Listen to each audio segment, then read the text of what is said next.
Hello.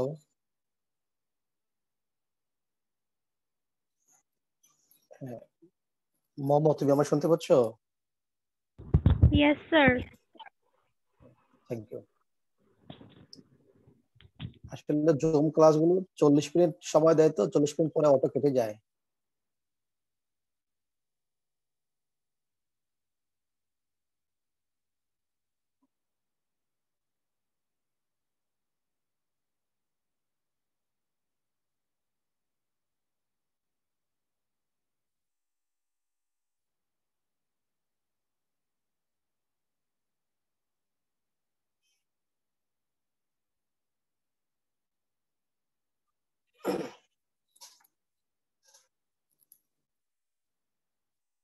বাকিরা তো এখনো আসতে পারতেছে না।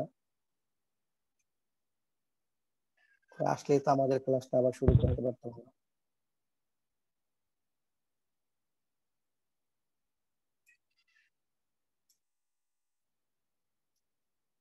তোমরা যারা আসছো খেয়াল করে শোনো, আমি যেটা নিয়ে আলোচনা শেষের দিকে এসে গেছিলাম, যদিও জার্নাল ভাউচার নিয়ে কথা বলছিলাম।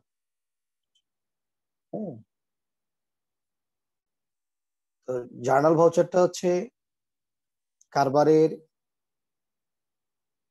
অনগদ লেনদেন এবং অদৃশ্যমান লেনদেন গুলো লিপিবদ্ধ করার জন্য এই প্রমাণপত্রটা ব্যবহার করা হয়। অনগদ লেনদেন বলতে ওই লেনদেনকে বোঝায় যে লেনদেনের জন্য কারবার কোনো টাকা কাউকে প্রদান করেন না, মানে দিতে হয় না, এগুলো আন্তঃলেনদেন। যেমন মনে করো যে যন্ত্রপাতির অবচয়, আসবাবপত্রের অবচয়, দালান কোঠার অবচয়, এই অবচয়গুলো কারবারের একটি অনগদ লেনদেন।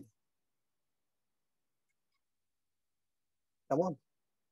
আবার অদৃশ্যমান লেনদেন কোনগুলো? যেগুলো ইজারা সম্পদের অবলোপন, সুনামের অবলোপন, হ্যাঁ, ট্রেডমার্কের অবলোপন। এই অবলোপন গুলো কারবারের একটি অনগদ লেনদেন। এই জন্য কারবার কাউকে কোন রকম টাকা প্রদান করতে হয় না এবং কখনো প্রদান করেনও না।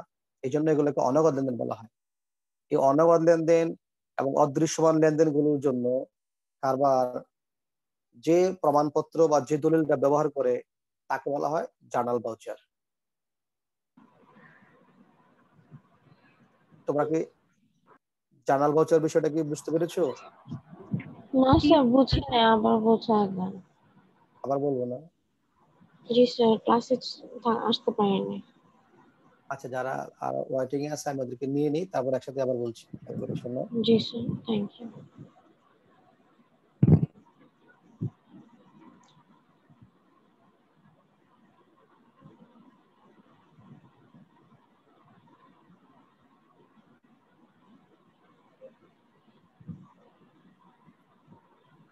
আর কেউ কি আসবে না নাকি?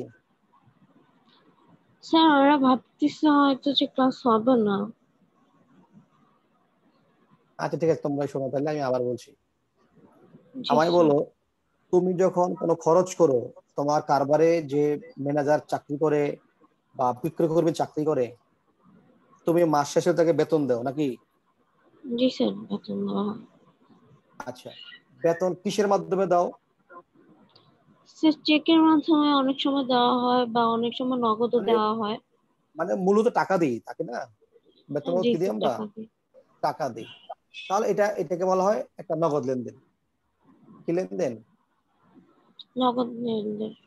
তুমি যে বাড়িতে ব্যবসা করো, ধরো এটা ভাড়া বাড়ি, তাহলে ভাড়া বাড়ির জন্য মাস শেষে তুমি কি দিবা? ভাড়া দিবা। মাস শেষ তুমি ভাড়া দিবা না?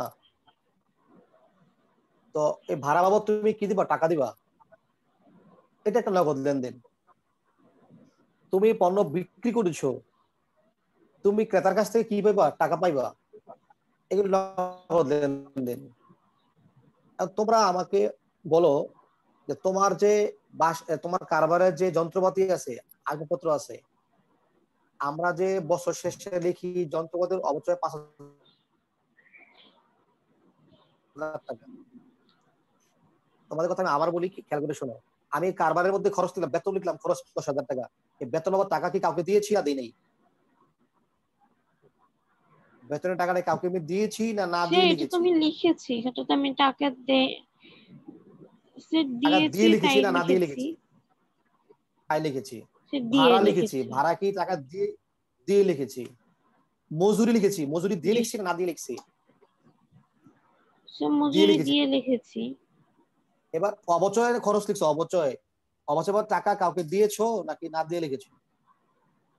অবচয়, সেটা অবচয় তো কাউকে দেওয়া হয় না, না কাউকে দিয়ে টাকা লেখা হয়। টাকা দেওয়া দেওয়া হয় দেওয়া না। হয় না বা দিতেও লাগে না, এই জন্য এটাকে বলা হয় অনগদ স্যার আমার লেনদেন। একটা কোশ্চেন ছিল। বললো স্যার কর্মচারীকে বেতন দেওয়া হলো, এটা কি হবে স্যার? এটা কি চলতি খরচ হবে না কি খরচ হবে? খরচ, খরচের চলতি স্থায়ী নেই, খরচ, খরচ হচ্ছে প্রত্যক্ষ আর পরোক্ষ, এটা পরোক্ষ খরচ। বেতন হচ্ছে পরোক্ষ খরচ, হ্যাঁ, থ্যাংকস স্যার। পরোক্ষ ব্যয় বলা হয়। হ্যাঁ, এখানে চলতি স্থায়ী না, খরচকে ব্যয়কে দুই ভাগে ভাগ করা হয়েছে, পরোক্ষ ব্যয় প্রত্যক্ষ ব্যয়। প্রথম ভাগ করা হয়েছে দুই ভাগে, মূলধন জাতীয় মুনাফা জাতীয়। মুনাফা জাতীয় ব্যয়কে দুই ভাগে ভাগ করা হয়েছে, প্রত্যক্ষ আর পরোক্ষ।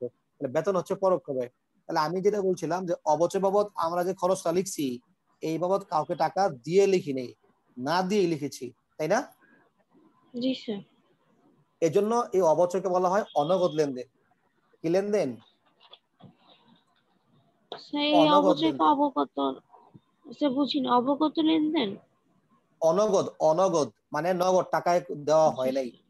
জি স্যার। শব্দ হচ্ছে অনগদ লেনদেন। কথা আমার বুঝতে পেরেছো? জি স্যার। এই অনগদ লেনদেন এবং কিছু আছে অদৃশ্য লেনদেন, যেমন সুনামের অবলোপন। সুনামের সুনামের অবলোপন, অবলম্বন। হ্যাঁ, এই সুনামের অবলোপন এটা অদৃশ্য লেনদেন। এই সুনামের অবলোপন বাবদও কাউকে কোনো টাকা দেওয়া হয় না, এটাও অনগদ লেনদেন। কি লেনদেন?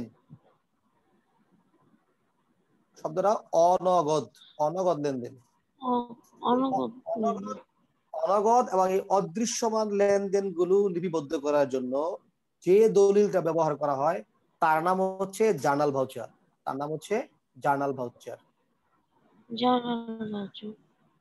বুঝছো না বুঝো নাই? সেটা কি আবার একটু বুঝিয়ে দিবেন তাহলে ভালো হতো। হ্যাঁ অবশ্যই বুঝে দেবো, আমি আবার বলছি, ক্যালকুলেশন স্যার 10 মিনিট পর আমাদের আরেকটা ক্লাস আছে। আমি এখনই শেষ করে দেবো, এখনই শেষ করে দেবো। যেটা বলছি যে খরচের দলিল হচ্ছে ডেবিট ভাউচার, আর আয়ের জি দলিল স্যার। হচ্ছে ক্রেডিট ভাউচার।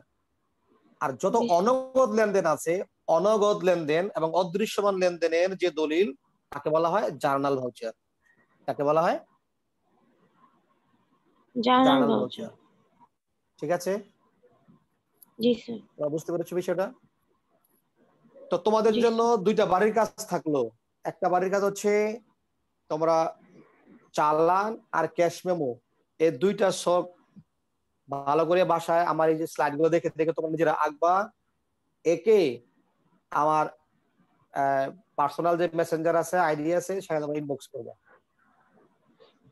স্যার আমরা কি সেটা খাতাতে আঁকবো, এঁকে তারপর আপনাকে ইনবক্স হ্যাঁ, করবো? হ্যাঁ, খাতায় এঁকে একটা পিক উঠাইয়া পিকটা স্যার আমাকে দিয়ে কোনটা দিবা কোনটা? তোমার চালান আর ক্যাশ মেমো। চালান আর ক্যাশ মেমো তোমরা খাতায় ওকে আঁকবা। স্যার। খাতায় এঁকে তোমার নাম রুল সহ একটা ছবি উঠাইয়া আমাকে ইনবক্স করে দিবা আমার মেসেঞ্জারে। জি স্যার। ঠিক আছে? স্যার চালানের কোনটা? ক্যাশ মেমো, চালান আর ক্যাশ মেমো। জি স্যার। চালান এবং ক্যাশ মেমো, ঠিক আছে?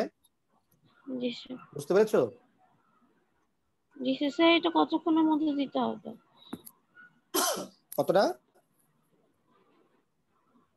বলো? স্যার এটা কতক্ষণ টাইমের মধ্যে দিতে হবে? এটা আগামী আগামী ক্লাসের আগে দিবে, আগামী শনিবারের আগে। Okay sir. ঠিক আছে? তো স্যার ঠিক থ্যাংক আছে, ইউ। তাহলে আজকের ক্লাস আমরা এখানেই শেষ করছি। তোমরা সবাই ভালো থেকো, তোমাদের সকলকে অসংখ্য ধন্যবাদ। আসসালামু আলাইকুম স্যার। আসসালামু ওয়ালাইকুম আলাইকুম স্যার। আসসালাম স্যার ওয়া আসসালামু রাহমাতুল্লাহি। আলাইকুম। ওয়ালাইকুম আসসালাম।